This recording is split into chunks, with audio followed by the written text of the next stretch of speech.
pollution control strategies, particulate control. Different control strategies have been employed to control pollution. Among particulate control, electrostatic precipitators.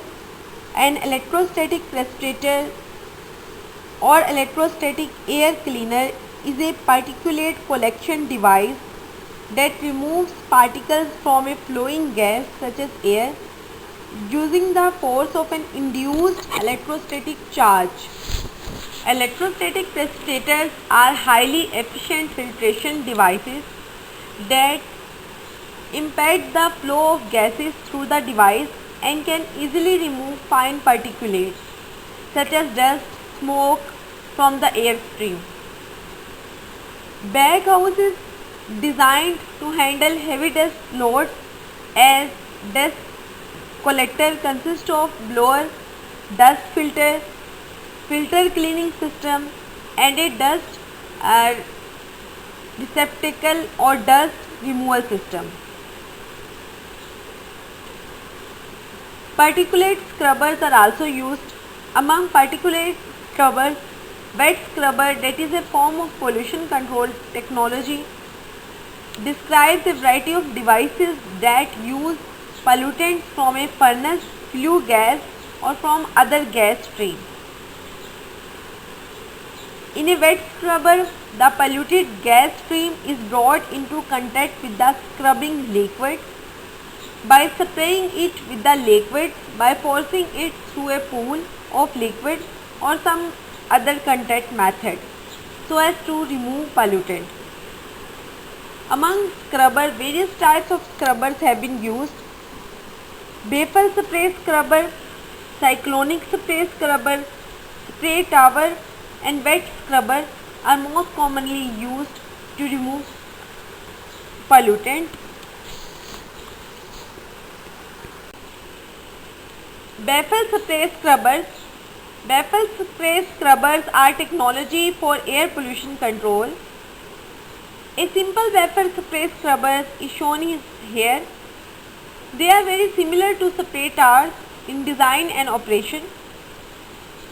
However, in addition, using the energy provided by the spray nozzles, baffles as shown here added to allow the gas stream to atomize some liquid as it passes over them. Liquid sprays capture pollutants and also remove collected particles from the baffles. Adding baffles increase pressure drops of the system. This type of technology is a part of group of air pollution control, collectively referred to as wet scrubbers. A number of wet scrubber designs use energy from both the gas stream and liquid stream to collect pollutants. These devices are used much the same as spray towers, remove particles larger than 10 micrometer in diameter. However, they will tend to plug or corrode if particle concentration of the exhaust gas stream is high. Even though these devices are not specifically used for gas collection, they are capable of small amount of gas absorption because of their large wet surface. Cyclonic spray scrubber, an air pollution control technology. It uses the features of both the dry cyclone and spray chamber to remove pollutants from gas streams. Cyclonic scrubbers are generally low to medium energy devices with pressure drops of 4 to 25 cm of water. Commercially available designs include the irrigated cyclone scrubber and cyclonic spray scrubber. The cyclonic spray scrubber forces the inlet gas up through the chamber from a bottom tangential entry. Liquid sprayed from nozzles on a center post manifold is directed toward the chamber walls and through the swirling gas. As in irrigated cyclone, liquid capture the pollutant, is forced to the walls and wash out. The clean gas continues upward, existing through the straightening vanes at the top of chamber. This type of technology is a part of group of air pollution control, collectively referred to as wet scrubbers. Spray tower or spray column or spray chamber. This type of technology can be used as a wet scrubber for air pollution control. The flow in spray towers can be either co-current or cross-current in configuration.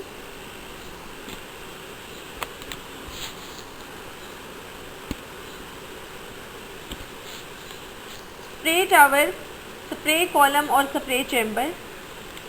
It is a gas liquid conductor used to achieve mass and heat transfer between a continuous gas phase that can contain dispersed solid particles and a dispersed liquid phase. It consists of an empty cylindrical vessel made of steel or plastic and a nozzle that spray liquid into vessel. The inlet gas stream usually enters at the bottom of the tower and moves upward, while the liquid is sprayed downward from one or more levels. This flow of inlet gas and liquid in opposite direction is called counter-current flow. Counter-current flow exposes the outlet gas with lowest pollutant concentration to the freshest scrubbing liquid. Many nozzles are placed across the tower at different heights to spray all of the gas as it moves up through the tower. The reason for using many nozzles is to maximize the number of fine droplets impacting the pollutant particles and to provide a large surface area for absorbing gas. Wet scrubber. The term wet scrubber describes a variety of devices that remove pollutants from a furnace flue gas. Flue gas is basically a gas exiting to the atmosphere via a flue. Flue basically it is a pipe or channel for conveying exhaust gases from a fireplace, oven, furnace, boiler or steam generator. Quite often the flue gas refers to the combustion exhaust gas produced at power plant or from other gas streams. In a wet scrubber, the polluted gas stream is brought into contact with the scrubbing liquid by spraying it with the liquid, by forcing it through a pool of liquid or by some other contact method so as to remove pollutants. The design of wet scrubber or any air pollution control device depends on industrial process, conditions and the nature of air pollutants involved. Inlet gas characteristics and dust particles, if dust particles are present, are of primary importance. Scrubbers can be designed to collect particulate matter or gaseous pollutants. The versatility of wet scrubber allow them to build in numerous configurations, all designed to provide good contact between the liquid and polluted gas stream. Wet scrubber remove dust particles by capturing them in liquid droplets. The droplets are then collected and the liquid dissolving or absorbing the pollutant gases. Any droplets that are in scrubber inlet gas must be separated from the outlet gas stream by means of another device referred to as mist eliminator. or separator. These terms are interchangeable. Also, the resultant scrubbing liquid must be treated prior to any ultimate discharge or being reused in the plant. That's why different types of scrubber as cyclonic scrubber, Baffle scrubbers are used to remove the pollutants. Where does the NOx come from? Automobile and other mobile sources contribute about half of the NOx that is eliminated. Electric power plant boilers produce about 40% of the NOx emission from stationary sources. Also, certain emissions are added by anthropogenic sources such as industrial boilers, incinerators, gas turbines, diesel engines, in stationary source, iron and steel mills, cement manufacture, glass manufacture, petroleum refineries, and nitric acid manufacture.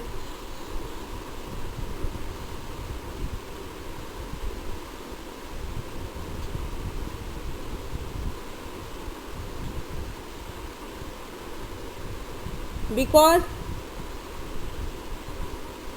these NOx abatement and control technology is already a very complex issue.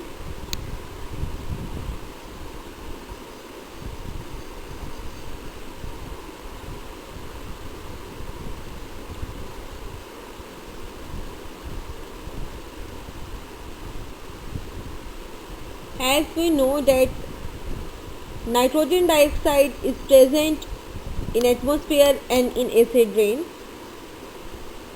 It produces nitric acid when dissolved in water. When nitrogen dioxide reacts with photon to make oxygen, it becomes ozone. Nitrogen dioxide becomes nitric oxide, and this nitric oxide is then oxidized within hours to nitrogen dioxide by radicals from photoreaction of volatile organic carbon. Therefore, our present ozone concentration is the product of both NOx and volatile organic carbon. Dinitrogen trioxide, dinitrogen tetraoxide exist in very small concentration in flue gas.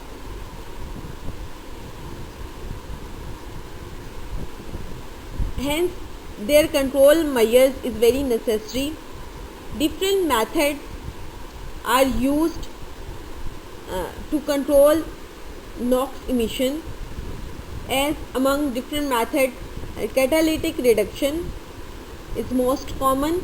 Among catalytic reduction, selective catalytic reduction and selective non-catalytic reduction takes place.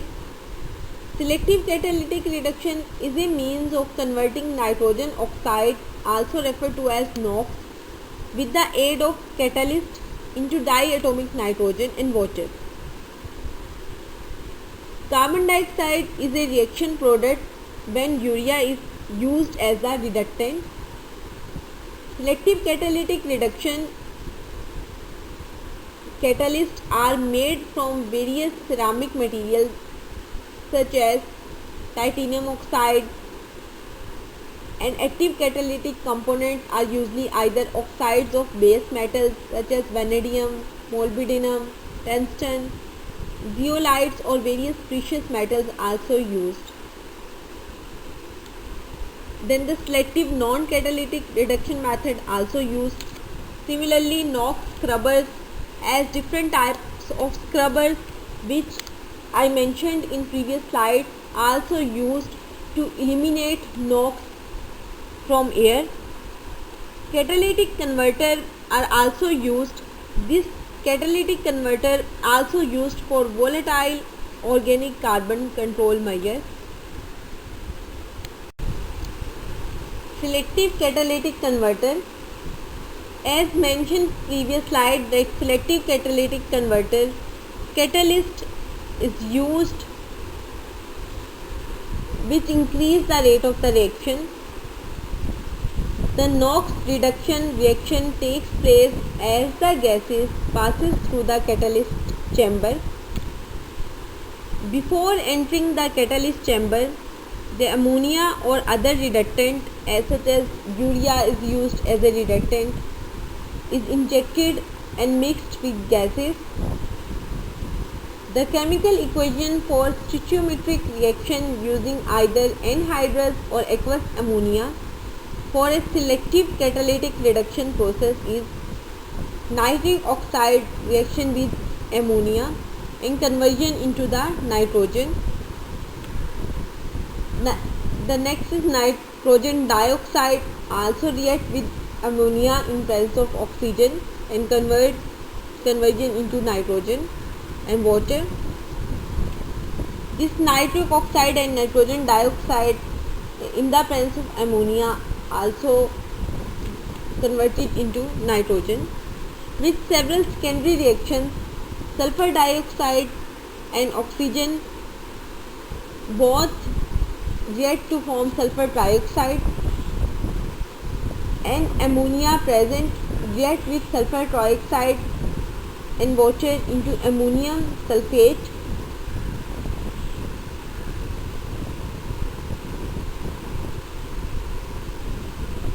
The ideal reaction has an optimal temperature range between 630 and 720 Kelvin, but it can operate from 500 to 720 Kelvin with longer residence time. The minimum effective temperature depends on the various fuel gas constitutes and catalyst geometry. The reaction of urea instead of either anhydrous or aqueous ammonia is urea react with nitric oxide and convert this nitric oxide into nitrogen.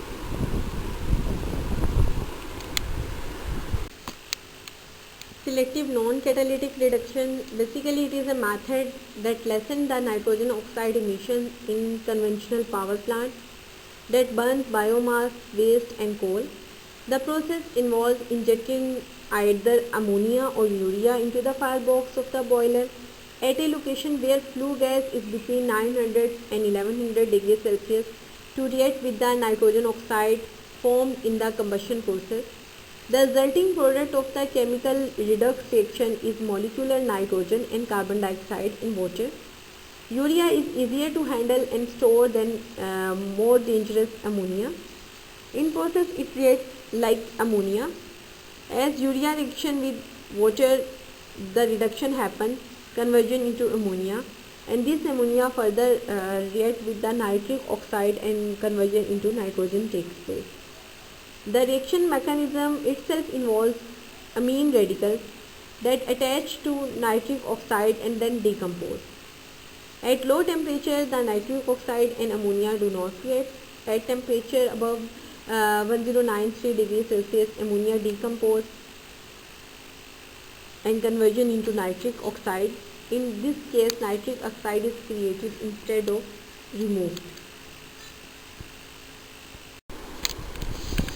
Catalytic converter.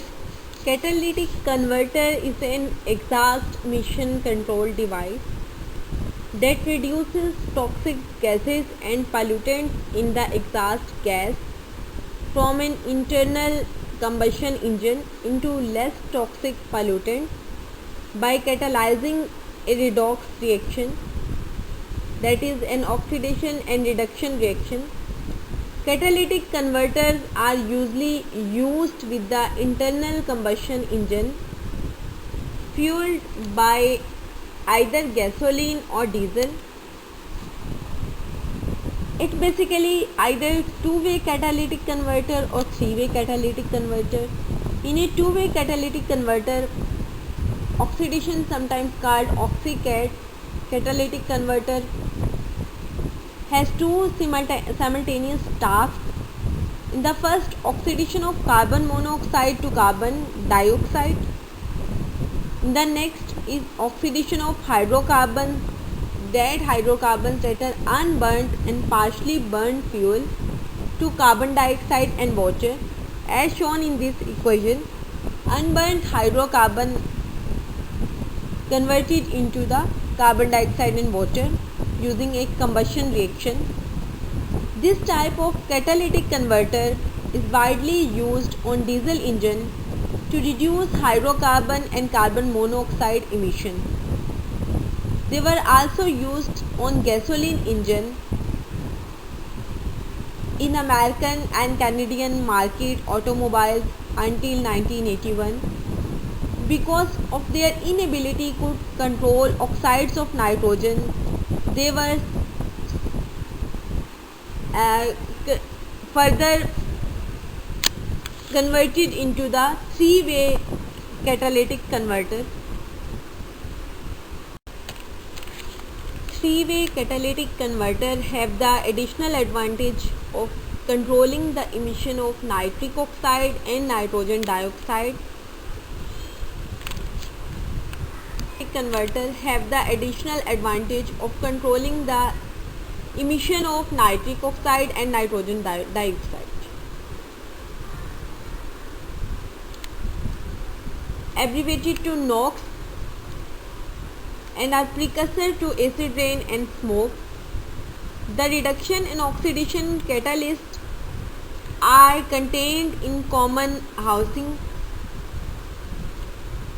A three-way catalytic converter has three simultaneous tasks. In the first task, reduction of nitrogen oxides to nitrogen, as carbon monoxide and nitric oxide both conversion into carbon dioxide and nitrogen.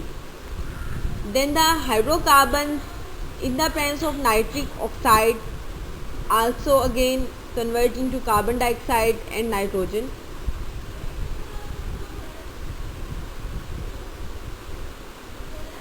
Then the next is reaction of nitric oxide with hydrogen, conversion again into nitrogen. In the next step, oxidation of carbon monoxide to carbon dioxide, as shown here in the equation. And in the next step, oxidation of unburnt hydrocarbons to carbon dioxide and water, in addition to above nitric oxide reactions. These three reactions occur most efficiently when the catalytic converter receives exhaust from an engine running slightly above. For gasoline combustion, the ratio is between 14.6 and 14.8 parts air to 1 part fuel by weight.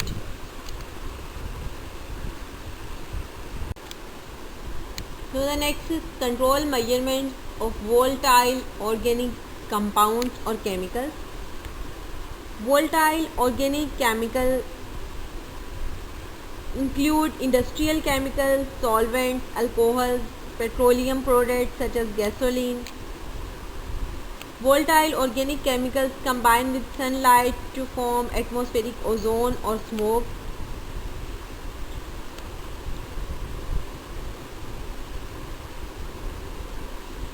Different methods are used for volatile organic compound amendment. Among absorption system, most common industrial process that is used for the treatment of exhaust air is fluidized bed concentrator. This system uses a bed of activated carbon beads to absorb volatile organic compounds from exhaust gas. So the next is thermal oxidizer. Thermal oxidizers that decompose hazardous gases at high temperature and release them into the atmosphere. Similarly, as for NOx control, catalytic converters are used. Thus, catalytic converter also used to control volatile organic compounds. Next is the biofilters, use of biofiltration technology that capture harmful chemicals, and it causes microbiotic oxidation of contaminants in air. Absorption using scrubbing method as different types of scrubbers, Baffle scrubber, cyclonic scrubber. As these scrubbers have been already mentioned in previous slide, are used to control volatile organic compounds emission. Fluidized bed concentrator forces the volatile organic compounds laden air through several perforated steel trays, increasing the velocity of the air and allowing the sub-millimeter carbon beads to fluidize or behave as if suspended in a liquid. This increases the surface area of carbon gas interaction, making it more effective at capturing volatile organic compounds or chemicals. The fluidized bed concentrator consists of 5 primary components. First component is the adsorption tower, next is desorption tower, next is thermal oxidizer, next is carbon transport system, and process fans. The air first passes into adsorption tower, where it moves through 6 perforated trays of clean carbon beads. 0.7 mm bead activated carbon fluidize in trays and capture volatile organic compounds as they intermix. The saturated carbon beads are passed from adsorber tower to desorber tower, where the beads are heated to 350 degree Fahrenheit, and then volatile organic compounds are released. Adsorber tower is many times larger than desorber tower, leading to an air volume reduction and increase in volatile organic compounds concentration. The ratio of adsorber size to desorber size is called concentration ratio and range from 10:1 to 100:1. The concentrated volatile organic compounds gas stream is sent from desorber tower to thermal oxidizer, where organic compounds are heated to 1400 degree Fahrenheit and oxidized and broken down into carbon dioxide, water, and byproducts. In some cases, small amounts of carbon monoxide, nitrogen oxide, and other gases are produced.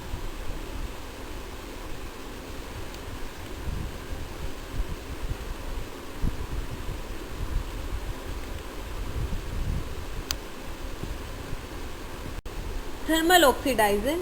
Thermal oxidizer, also known as thermal incinerator, is a process unit of air pollution control in many chemical plants that decompose hazardous gases at high temperature and release them into atmosphere.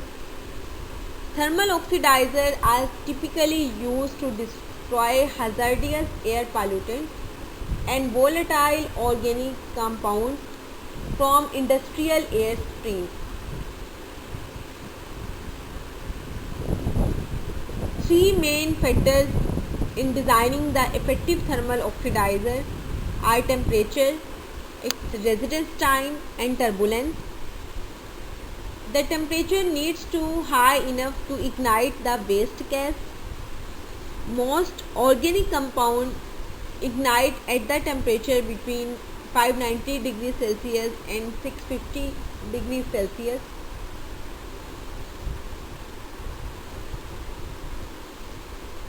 To ensure near destruction of hazardous gases as nitric oxide, nitrogen dioxide, carbon monoxide, sulfur dioxide, most basic oxidizers are operated at much higher temperature level. When catalyst is used, the operating temperature range may be lower.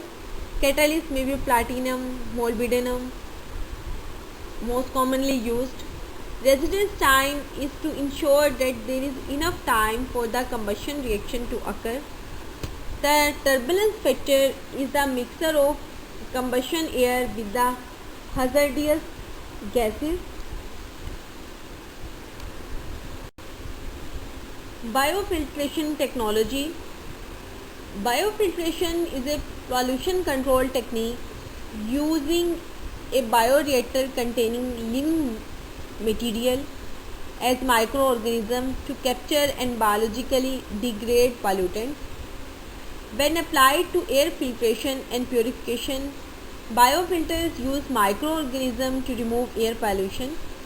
The air flows through a packed bed and the pollutant transfers into thin biofilm on the surface of packing material.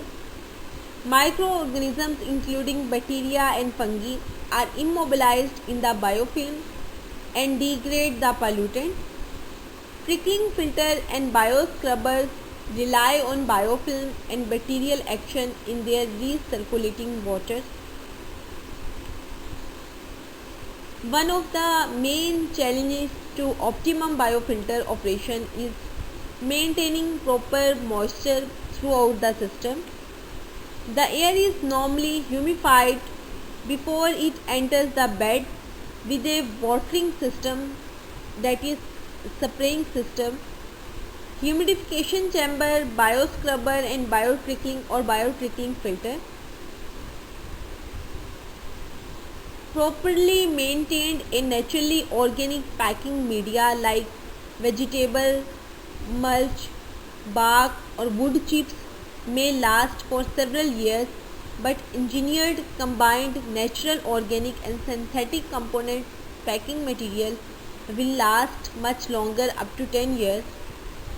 Biofiltration process usually aerobic, which means microorganisms require oxygen for their metabolism. Oxygen can be supplied to biofilm either concurrently or counter-currently with water flow. Aeration occurs by natural flow of air through the process. Most biofilters use media such as sand, crushed rock, river, gravel or some form of plastic or ceramic material shaped as small beads and rings. Sulfur dioxide is being removed from flue gases by a variety of methods. Common methods used: wet scrubbing using a slurry of alkaline solvent, usually limestone or lime or seawater, to scrub gases. In wet scrubbing systems, the flue gas normally passes first through a fly ash removal device, either an electrostatic precipitator or a baghouse, and then into sulfur dioxide absorber. Another important design consideration associated with wet flue gas desulfurization system is that the flue gas exiting the absorber is saturated with water and still contains some sulfur dioxide. These gases are highly corrosive to any downstream equipment such as fan, dirt and stakes. Two methods that may minimize corrosion are reheating the gases to above their dew point. Dew point is the temperature to which air must be cooled to become saturated with water vapor. When cooled further, airborne water vapor will condense to form liquid water. Using material of construction and design that allow equipment to withstand their corrosive condition. Attempts have been made to remove both fly ash. Fly ash basically a coal combustion product that is composed of particulates, fine particles of burnt fuel that are driving out of coal-fired boiler together with the flue gases and sulfur dioxide in one scrubbing vessel. Most flue gas desulfurization systems imply two stages, one for the fly ash removal and other for sulfur dioxide removal. Wet sulfuric acid process, recovering sulfur in the form of commercial quality sulfuric acid. Dry sorbent injection system that introduce powdered hydrated lime, or sorbent material into exhaust ducts to eliminate sulfur dioxide and sulfur trioxide from process emission. However, in dry injection or spray drying operation, sulfur dioxide is first reacted with the lime and then flue gas passes through a particulate control device. Basically, the reaction that takes place in wet scrubbing tower or chamber is using a calcium carbonate slurry shown here. In reaction chamber, limestone slurry enter into the chamber. This limestone slurry calcium carbonate produce a calcium sulfide by reaction with the sulfur dioxide, as sulfur dioxide when enter into the chamber as flue gas enter into the chamber also contains sulfur dioxide. When wet scrubbing with a calcium hydroxide instead of calcium carbonate, calcium hydroxide slurry also used. The reaction also produce calcium sulfide and may be expressed in this equation. Calcium hydroxide reaction with the sulfur dioxide, production of calcium sulfide takes place. When wet scrubbing with magnesium hydroxide takes place, slurry, the reaction produce magnesium sulfide and may be expressed in this simplest dry form as magnesium hydroxide, sulfur dioxide, magnesium sulfide takes place. To partially offset the cost of desulfurization installation system, some design, particularly dry sorbent injection system, further oxidize the calcium sulfide to produce marketable gypsum. Gypsum is the hydrated form of calcium sulfide and can be of high enough quality to use in wallboard and other products. The process by which this synthetic gypsum is created is also known as post-oxidation process. In this equation, synthetic gypsum is created, calcium sulfide reaction with water and oxidation takes place, production of the synthetic gypsum, and this gypsum is achieved in the bottom, received at the bottom of the chamber, collected. Fossil fuels such as coal, oil can contain a significant amount of sulfur. When fossil fuels are burned, 95% or more of sulfur is converted to sulfur dioxide. Such conversion happens under normal conditions of temperature and of oxygen present in the flue gas. However, there are circumstances under which such reaction may not occur. In natural alkaline usable to absorb sulfur dioxide is seawater. The sulfur dioxide is absorbed in water and when oxygen is added reacts to form sulfate ions and free protons. The surplus of positive charge hydrogen ion is offset by the carbonates in seawater, pushing the carbonate equilibrium to release carbon dioxide gas, as shown equation here. Sulfur dioxide reacts with water to form sulfate ions and carbonate equilibrium release carbon dioxide when reaction with the hydronium ion. In industry, caustic soda is often used to scrub sulfur dioxide, producing sodium sulfite. Sulfur dioxide can further oxidize into sulfur trioxide when excess oxygen is present and gas temperature are sufficiently high at about 800 degrees Celsius. Formation of sulfur trioxide is favored. Such reaction is true for heavy fuel oil where a significant amount of vanadium is present. Sulfur trioxide is formed. It doesn't behave like sulfur dioxide in that it forms a liquid aerosol known as sulfuric acid mist that is very difficult to remove. Generally 1% of sulfur dioxide will be converted to sulfur trioxide. Sulfuric acid mist is often the cause of blue haze that often appears as flue gas plum dissipates.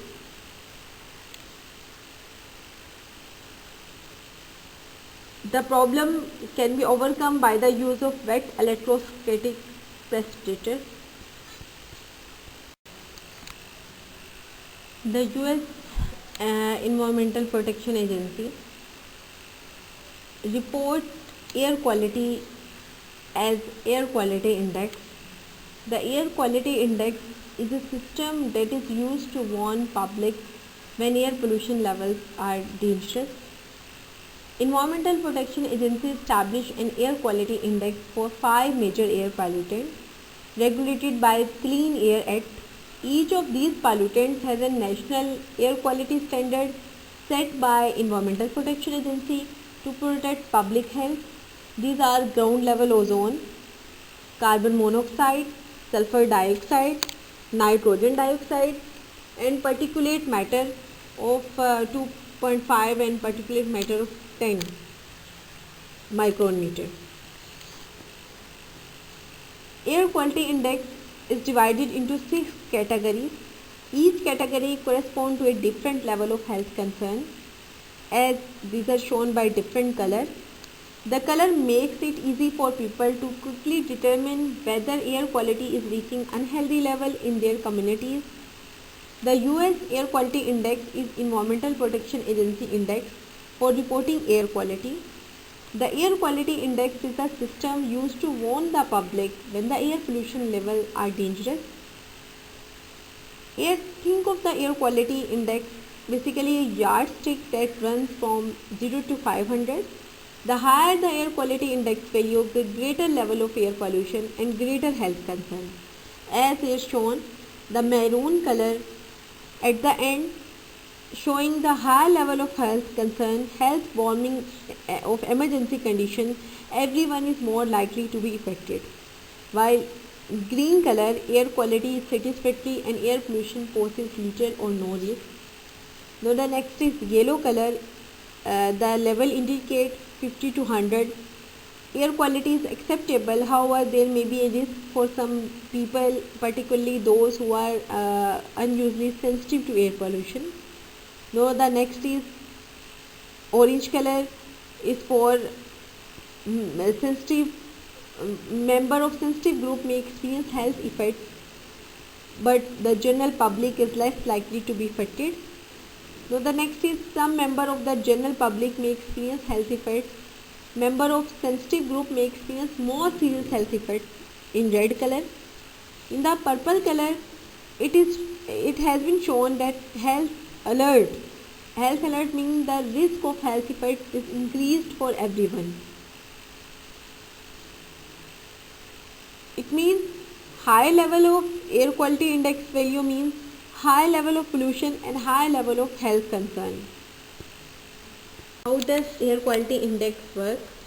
The air quality index is a system used to warn the public when air pollution levels are dangerous. The US Air Quality Index is Environmental Protection Agency index that reports the air quality.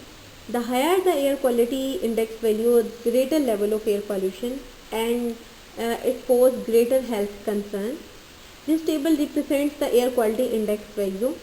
In the first green color that represents the air quality index value 0 to 50.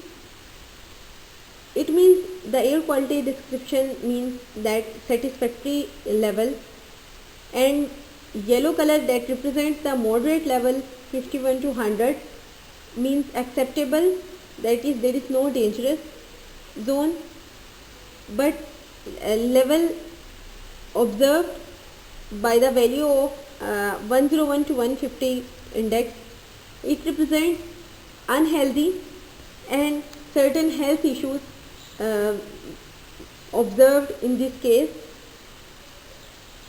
as general public may be safe but some people suffer from health disease. Now the next is the red color that represents the value of index 151 to 200 serious health effects. Now the next is purple color that represents the health alert. It is very unhealthy level of concern, and maroon color that represents the hazardous level of concern means emergency condition. It means that the air quality index value greater than 300, greater level of pollution observed,